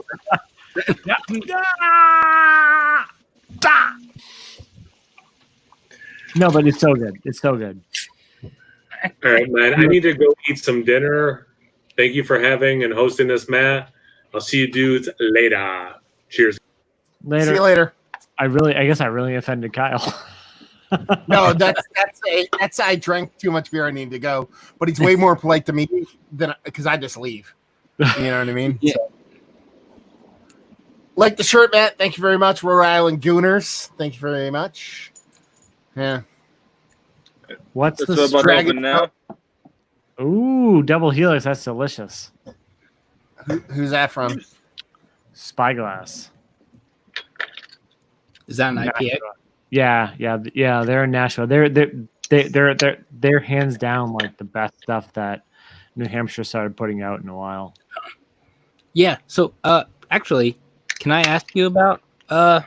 I was talking to someone about New Hampshire breweries the other day, and Deciduous is in New Hampshire, right? Yep. Yes. Yeah. And so Spyglass, are there other good New Hampshire breweries? Yeah. So that's what I was saying earlier. So Mike and I joke about there's no New Hampshire breweries. Mike used to live in Massachusetts. Now he's living now he lives in New Hampshire. But I went up north to New Hampshire today to go hiking and stuff like that, and we hit a couple of breweries on the way back. We hit 1766 and the Last Chair, and they were great. They had really great stuff. We got a flight. Then we hit Kettlehead, and Kettlehead absolutely knocked my socks off what they had. So my wife got a Berliner, and it was outstanding. I got a Vienna Lager, and the Vienna Lager was like not Tom's Vienna Lager. They were like, it's not the brewer's Vienna Lager. He just like brewed it like someone else's recipe, but he has like chocolate malt. It was absolutely outstanding. Then I got a double IPA that was literally reminded me of other half, like another half, like I had the other half yeast profile. If you asked us like a year ago, or even actually, if you asked us probably 3 weeks ago, we'd probably be like, New Hampshire beer sucks, other than Spyglass, right, Mike? Sort of. Actually, you did say that. Yeah, we did. But today I was so surprised at the spots I went to that it was amazing, and I brought back cans. I'm gonna be seeing Mike tomorrow, so I'm gonna give him some of the cans to make sure that I'm not just like, you know what I mean? Like it's not just me like, I was just hiking and it was just so good. Like I want someone else to be like, oh, this really is good. So, but no, like. Well, I remember when I first went to Spyglass, I was texting Sean. It's like, cannot believe how good this beer is. Because all the beer I've ever had in New Hampshire is like at best, pretty good. And this stuff, everything was blowing me away, and I thought I was overhyping it to some degree. And then I was able to bring Sean up a few weeks later, and I was not overhyping it. The beer is so good. This here is as good as anything you'll get at the other half. It is. It's so good. It's so crisp. It's so fruity. It's so clean. It finishes so nice. It's this outstanding New England IPA. This is a DIPA, but it's really, really freaking good. But Deciduous, like you said, Keith, yeah, they have some really great beers, like and they're doing a little bit more, not funkier stuff, but like the stuff that I've had, like different stouts aged in different barrels or different yeasts. They're really good. Who's near? I like Deciduous. I like Stoneface. Stoneface makes pretty good stuff. Stoneface was another big one by them. So I guess when you're having that conversation, like who else like came up? No one. It was basically a conversation with a friend of mine, and they were like, and we were talking about good New Hampshire breweries. Yeah, and I was like Deciduous. Yeah, and he was like, yeah, and that's that was like basically the entire. That makes sense, because before Mike moved to New Hampshire, it was Deciduous, it was Stoneface. And then there was like Smutty Nose, like everyone knows Smutty Nose. Like, Smutty Nose. Portsmouth Brewing, which is like Smutty's like sister brewery or whatever. And then Great Rhythm, I think, was another somewhat big one that no one really. Oh, they're in New Hampshire. Yeah. Yeah, they're right by Hampton. Yeah, I didn't realize that. Okay. Yeah, so there's them, okay. and like right, they're okay, but like. Now I feel like in the last couple of years, like I don't know, like with Spyglass, and then what I hit today, like, but there's been so many other breweries that Kelson, they're up there. We're live, fuck, but I highly doubt Kelson is watching. Like, Kelson sucks. Jesus Christ, fucking liar. 603. At one point, Kelson was like the premier brewery around here. They're fucking terrible. Their best beer is okay for New Hampshire beer. It's okay for New Hampshire beer. And then 603, same sort of thing. 603 is okay for New Hampshire beer, yeah. But like, yeah. I mean, they're only slightly better than Navigation. You know what I mean? Doesn't take much. No, that's what I'm saying. Like, Navigation is trash. Yeah. So yeah, there are definitely. I think New Hampshire breweries are coming up more and more. It's just how far do you want to go? There actually is one up way upstate. Like it's like 2.5 hours from me, so probably an hour and a half from Mike, called Schilling, and they have Schilling. Schilling. And I feel like I've heard of that. Yeah, and they're doing lagers, and or it might have been from you or Mike. Yeah, so they're doing lagers, and then Resilience is their ale side, and they're doing IPAs, but the Resilience stuff. If anyone's wondering how Sean did it in high school, he said that it's 2.5 hours from him and an hour and a half from me, and I live 20 minutes away from him. Well, no, now it's different. Now you're like a half hour from me. I'm 20 minutes from you, Sean. Sometimes you're like 28, depending on traffic. Well, But anyway, it's still not an hour. no, but still, no. But Schilling is like super up there, and they're doing crazy things with lagers. But we're getting their stuff down here, and they're amazing. So they're like one of the ones I really like. But I would say Spyglass, Schilling, and then now Kettlehead. Kettleheads, I was super impressed with them today. It was. I really like Smutty Nose Baltic Porter. They make a really good Baltic Porter. No, if you're gonna say what's your favorite New Hampshire brewery, we're probably gonna say what the ones that we're local to. But if someone like Matt or Keith, they're gonna say Smutty, because Smutty is still solid, right? Like, no, the Smutty Nose, the OG big bottles, the bombers of the Baltic Porter. What was it? What was that series called? You guys remember? No, I don't remember. But I was going up right before they were sold out a few years ago, and I was buying like well, they weren't sold out. They went bankrupt, and they kind of whatever their financial deal was. But I was going up pretty often around that time, and I thought that Baltic Porter even that was really good. I liked their beer overall. But the Baltic Porter I thought was really, really excellent. We still have 2 bottles of the Stallion down here that we need to do. That's when they did, when Smutty Nose did the 500 milliliter bottles of their Baltic Porter, which is part of their big beer series, and this is like, I think it was from when they were open till maybe the early 10s, like early like 2011, 2012. Their Baltic Porter in that big beer series in that 500 milliliter bottle, you can go watch them. The reviews I did of them, one of my favorite beers in history. Not just Baltic Porter. I fucking loved it, especially with age on it. I found this place by me that had like 2 cases of them, and they were blowing out the 500 milliliter bottles for like $6.99 or $7.99. I bought one. Yeah. I bought one, and it was already aged. It was like probably like there were 2011 bottles off memory, and I bought them in like 2015 maybe. So it already had like 3 or 4 years on them.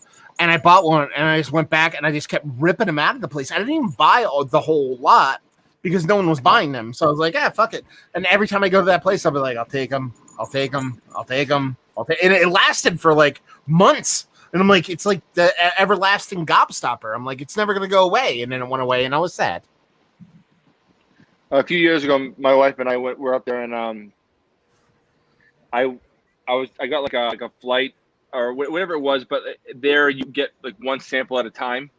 Yeah. And at the end, I was like, I don't know. I between me and my wife, I tried everything. I was like, well, and the girl behind the bar was like, well, she said, we have this one more that we don't really serve, but I'll open a bottle and we'll all share it. And it was me and my wife and this girl, and she pulled out Baltic Porter, and we drank the whole thing. It was awesome. I bought several bottles. I bought they had it in like 4-packs. The smaller bottles. They had the Stallion, which I bought that exact same trip, which is still in Sean's basement. Apparently, I don't know. Forgot about those. Line and one of them something else. Yeah. Yeah. But I really liked it. I thought it was an outstanding beer.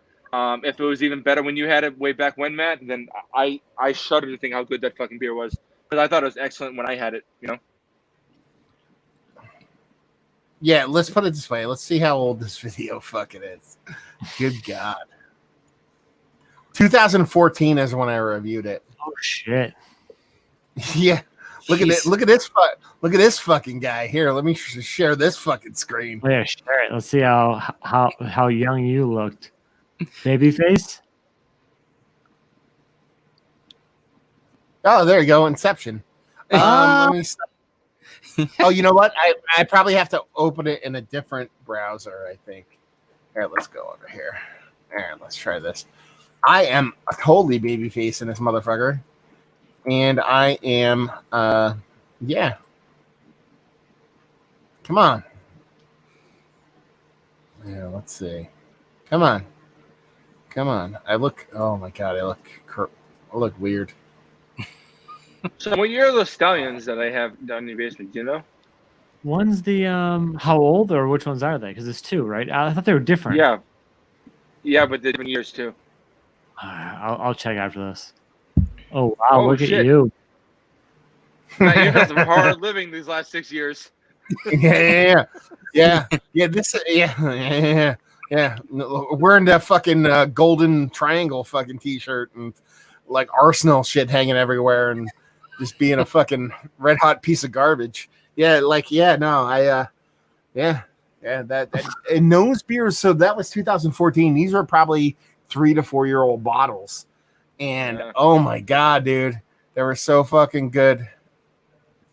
Even the Baltic Porters I bought, Matt, the bottle looked the same, but they weren't that big. They were regular. They were 12-ounce bottles, but the label was the same. And even then, like I said, I thought they were outstanding. Good Lord. Yeah, they were fucking. They were good. And they did Baltic Porters the right way. They weren't making stouts and calling them Baltic Porters like some breweries do. Yeah, exactly. Because that's the thing, Baltic Porters. So you can make a Baltic Porter that's non-lagered, and then you can make a Baltic Porter that's lagered. There's actually it doesn't have to be there is a bleed over between those two. Oh, okay. You can actually, it's one of those weird styles where you can actually do an ale base or a lager base, and it's always been one of my favorite styles. Let's see. This is the OG. So this is what turned me on to Baltic Porters. If you guys ever see this bottle, it's a brewery called Hoogestraten Pooter. This is like the that OG sounds fake. Baltic Porter. Yeah, it does, doesn't it? But this is, it's fucking awesome. This is like the OG. It's not as vibrant as Framing Hammer, but this is the beer that, for example, I drank this beer. See, this is 2016, which could be correct, or Best Buy 2016. But I was drinking these before the 2000s, and this is the original Baltic Porter. I have a glass for this and everything. I love this beer, and this is the one that kicked it off for me. I love Baltic Porters. That's why I'm geeking out right now because I never get to talk about them. But anyway, one of my favorite styles, and that fucking Smutty Nose one is fucking fantastic. There's a place around here called Beer Works, and years and years and years ago, I don't know, it was shortly after I came home, moved back to New England from Hawaii, was I was going there kind of a lot because, I don't know, I was definitely have a job, and I was just basically wasting away my my savings that I did have. And I thought that Baltic Porter they had in-house, and their beer is really spotty. The Baltic Porter they had in-house was awesome. It blew me away. I was such a fan, and I drank it all the time until it was out. You know, their beers rotate relatively slowly because they make them in huge batches. But I thought that Baltic Porter was awesome, and I was not. And I was familiar with the style. I'd had it a bunch of times, but when I was looking at the menu and I saw lagers at the Baltic Porter, I'm like, listen, these guys don't know what they're talking about. Porters aren't lagers, and I was such a fucking idiot. But I was such a fan, and I drank. I don't know. I mean, I would drink 6 of these at a time. I'd have to have someone drive me home. I was so fucked up, and but I mean, really, that was sort of where it turned hard on me, where it became one of my absolute favorites. I mean, depending, it could be maybe my favorite style depending on which beer I'm having that day, but I'm such a fan. I love that style in general, and I feel like it's sort of underutilized, at least in the breweries I go to around here. Oh, definitely. I mean, no one's gonna hang their hat or make a name for themselves on Baltic Porters in this beer world. Jack Sabby did. The whole reason Jack Sabby got big by me in 13, 14, 15 was because of Framing Hammer, because they did the PB&J and all the barrel-aged versions of Framing Hammer. Everybody went fucking bonkers for it. But, Baltic Porters are kind of it's like someone making a Scotch ale or someone making a dry Irish stout. You know what I mean? The average beer nerd is, not going to dig on those styles. You know what I mean? So but if you make an amazing one, you can definitely make some headway on it. So it's weird. Let's jump into comments, see what everybody's actually talking about. We have Hesselman saying he's leaving. See you, buddy. If he actually left, it is what it is, but we'll see you. Josh Abraham's asking, have you had any of the Black is Beautiful series? We covered it quite a bit in this video. You can go to each of our individual channels to see what's what. Nerd Sense does not, though. To be fair, Nerd Sense has not had any. Can I? The Nerd Sense hasn't had any Black is Beautiful beers. But you will eventually at some point. Yeah, but not yet. I drank one during this, and I just want to say it's from Chimney Rustic Ales, which is Southern New Jersey, and it's a collab with Two Locals Brewing Company, which is a I don't think they're a brewery yet technically, but it's a black-owned brewery, and they're opening up in Philadelphia, I believe, and it's pretty good. I enjoyed it. So yes, the answer is yes. Yes. If Mark Ruffalo says yes, then you know it's good. Let's see. Tiger fan chiming in saying, I revisited OG Founder Stout. It was more flavorful than I remembered. That's great. It's Founders, so I don't drink it. Just got Black and Beautiful from Urban South, and it's fire. Coconut Stout. Urban South makes some really good beers.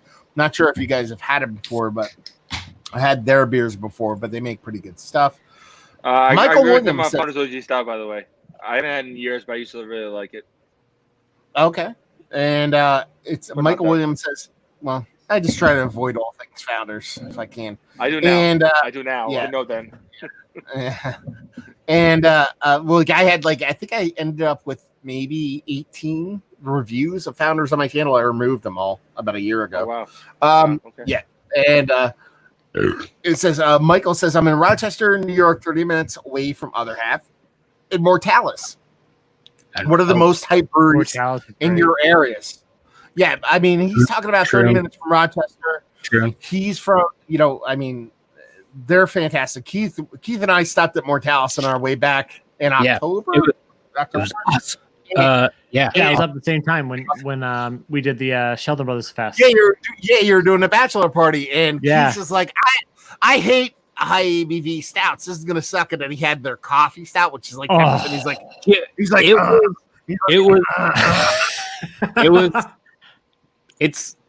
it might be the best stout I've ever had. quite possibly. It was. They're so good. It was so good. I don't know what kind of magic they put in there. I don't know if they're like wizards and they just like do magic on it. That's probably what it is. I joked about. Go ahead, Matt. So you were first. No, I just said it's called MSG. You go ahead. Oh, fair enough. No, weirdly, Trillium Perm 109. I made a joke about it earlier. Is maybe my favorite stout ever. And it has coffee in it. It has coffee in it. I hate coffee. But whatever they did was so magical. Like, I think about this beer every day. I think about it. I drool. I pine. I yearn. God, that beer is magic. So it's not. If it hits you the way that beer hit me, God, it's so it hurts my soul. Did you guys have Mortalis? Yeah. I did. He hasn't. It was the as above, so below. Yeah, I probably had it. I remember when we went, I had like some of the sours and we had a bunch of stouts. We split a bunch. I remember the stouts were just fucking out of this world. Yeah. But they only had crowlers of some of their IPAs, and the IPAs they were good, but they weren't enough for us to like grab crowlers to put in a cooler and drive 4 hours with. You know what I mean? Yeah. But here's the thing, Michael actually says asks a specific question, which is what's the best brewery you've had? What's the most hyped breweries in your area? Oh, you know what I mean? That's a much different question.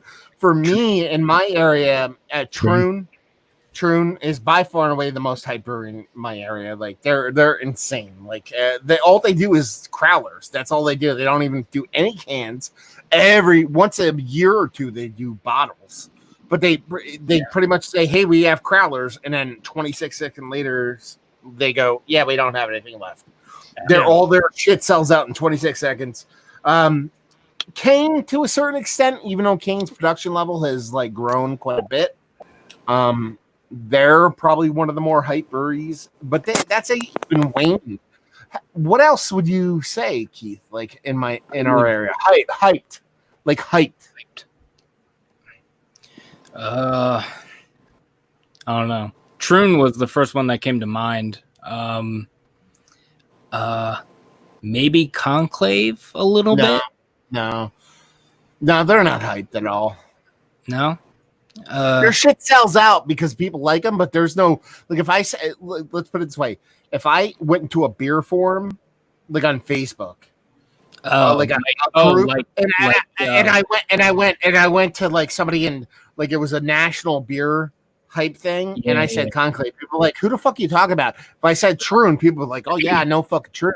You know what I mean? That's the difference. You know what I mean? Like, I think Troon, aside from like certain like Kane and maybe Carton beers, like specific beers, like I think Troon might be the most hyped New Jersey. Oh yeah, brewery. Yeah, without a doubt. Yeah, without a doubt. Yeah. Outside of that, it's not like you guys up there because up there in New England, you could. Yeah, we have so many, right? Trillium, Trillium is not necessarily their base stuff, but their beers are still ultra hyped. And there's so many other breweries out that way.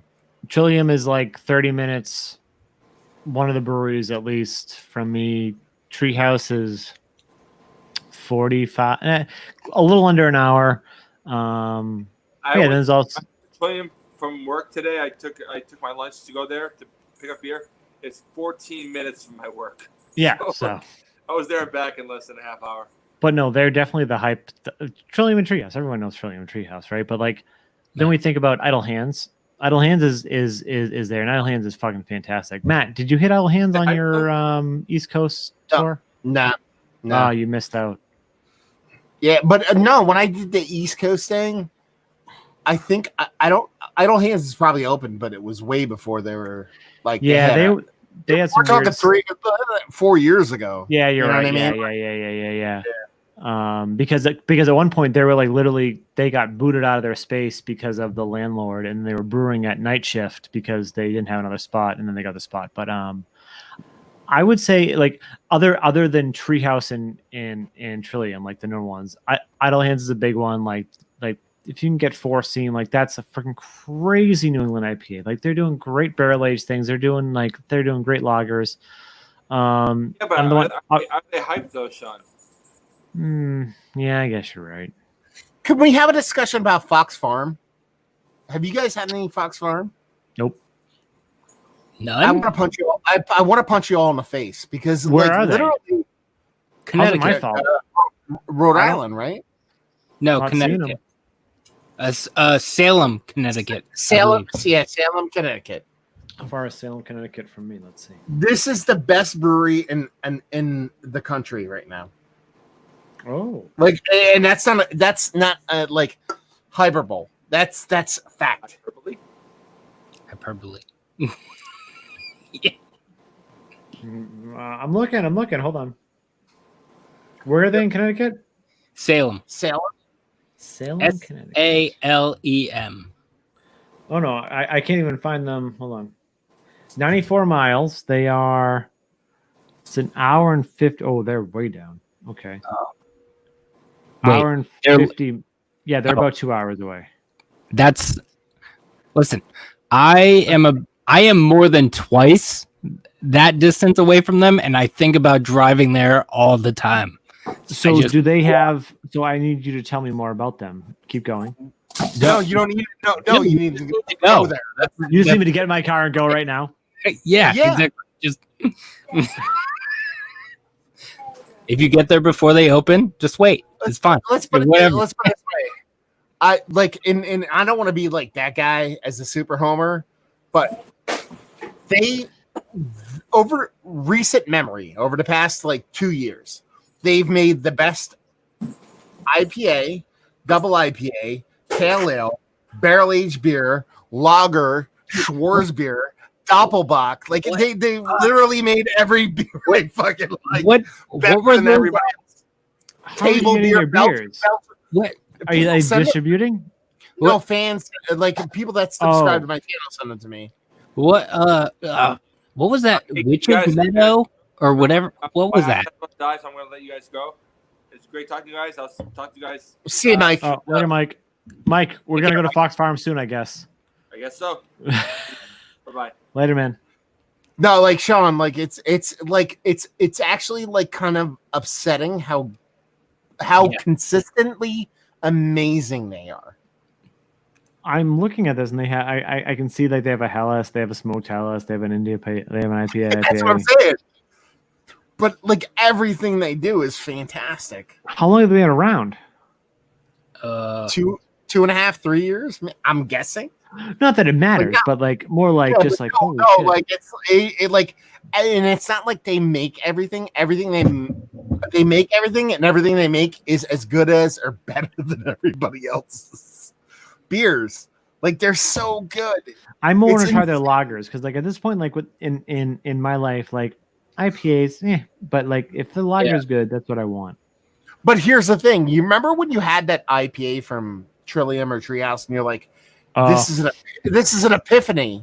Yeah. When you have theirs, you get the same feeling. So okay, so it's gonna give me the I remember when I used to like New England IPAs like so much. Mm-hmm. It's gonna bring me back to that again. That's okay. Yes. Okay, all right, fair enough. Okay. But here's the thing. At the same time, you can be like, okay, while I'm having that fucking epiphany, I'll take your smoked lager and your barrel-aged stout and that stuff. It's like when I post a review, it's not that people say I'm wrong. It's people get angry because I'm telling people about how good they are. Like people are like, I'm sad. I'm so sad that you're letting people know about this brewery.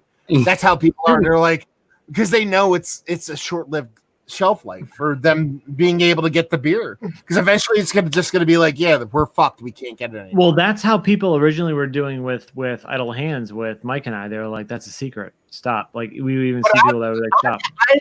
I've had, and it's not even I've had 5 beers from Idle Hands, and it's like I'm not trying to besmirch Idle Hands, but it's like it's not even the same thing.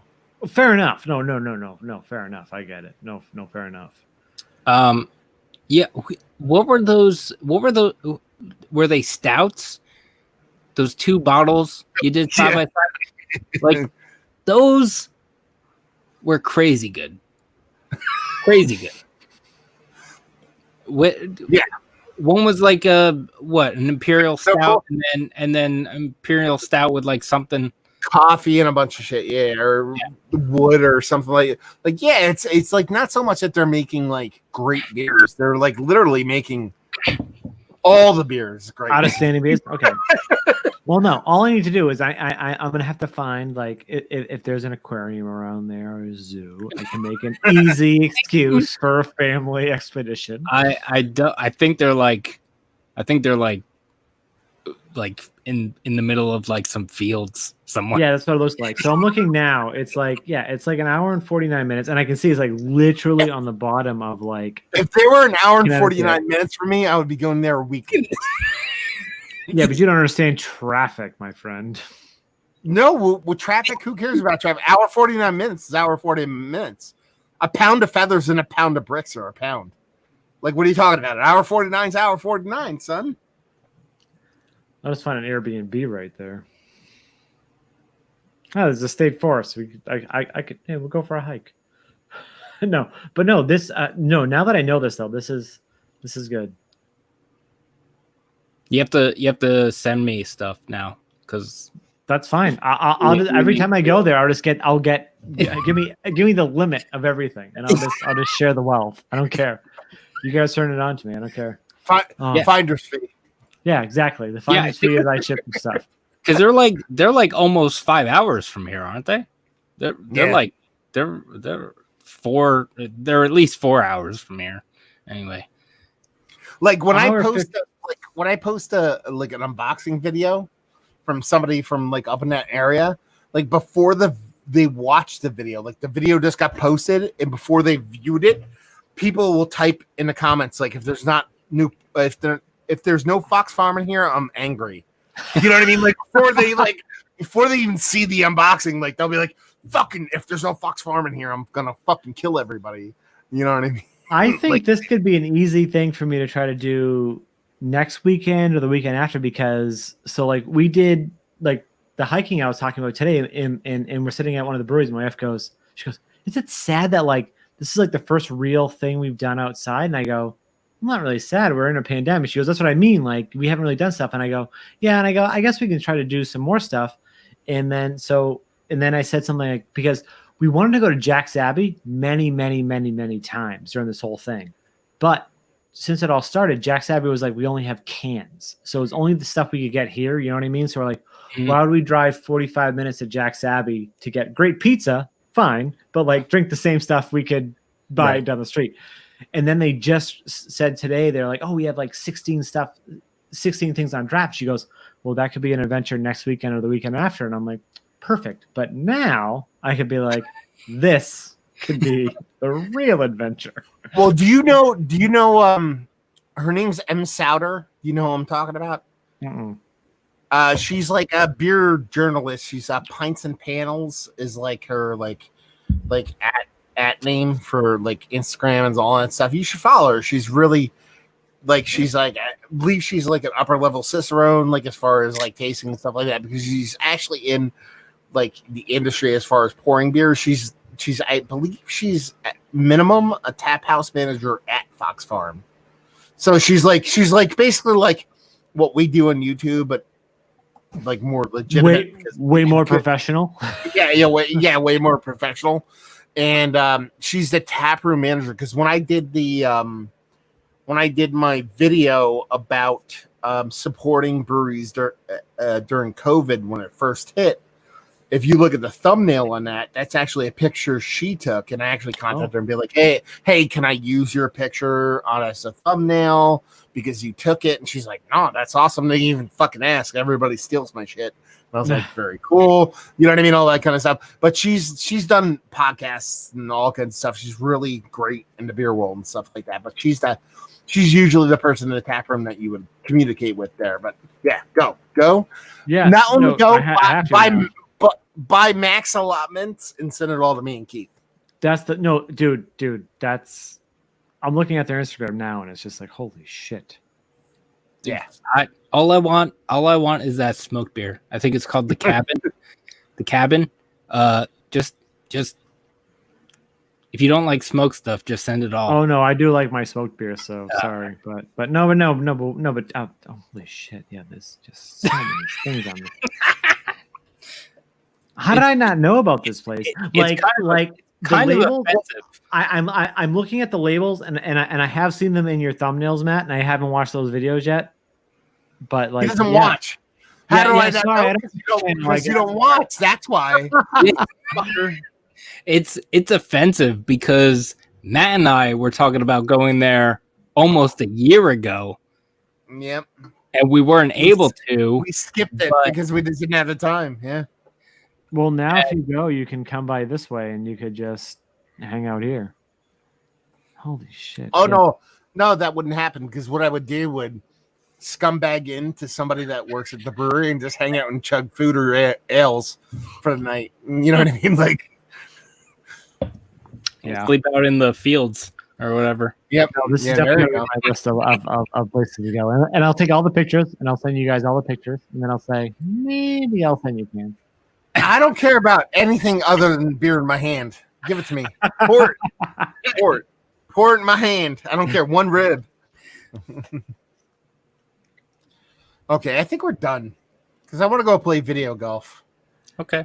Video golf. Interesting. I think I'm going to go play some. I haven't finished Last of Us 2, but I'm not sure if I want to. I haven't either. How far are you? How far am I? I am. Wait. I haven't. Spoiler alert. I haven't played it at all yet. So, are you planning on playing it? Yeah, eventually. Okay, you're like no. Worst game ever.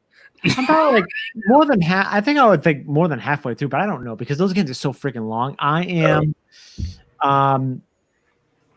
Let's put it this way: are you still playing the same character that you started with? Oh yeah. Oh no! Okay. Wait! Oh wait! No! Okay. Yeah, and have you done the flashbacks? I actually haven't gotten the flashbacks yet. Oh, yeah, I'm further than you. Oh shit. Yeah. Okay, sorry. Okay. Well, yes. Okay. Matt would rather play golf. Well, I played a golf game till I'm too what do they call it? Hand-eye coordination is lost. Then I moved up, Last of Us. But I'm ripping through it. So yeah, golf first, Last of Us second. There you go. Love it. There you go. Hopefully everybody out there enjoyed the little live stream here. Let us know what's what. We'll get to some comments we didn't get to after, and there you go. So, cheers. Goodbye, Bye, everyone. Later. You can leave now. It's over. It's over.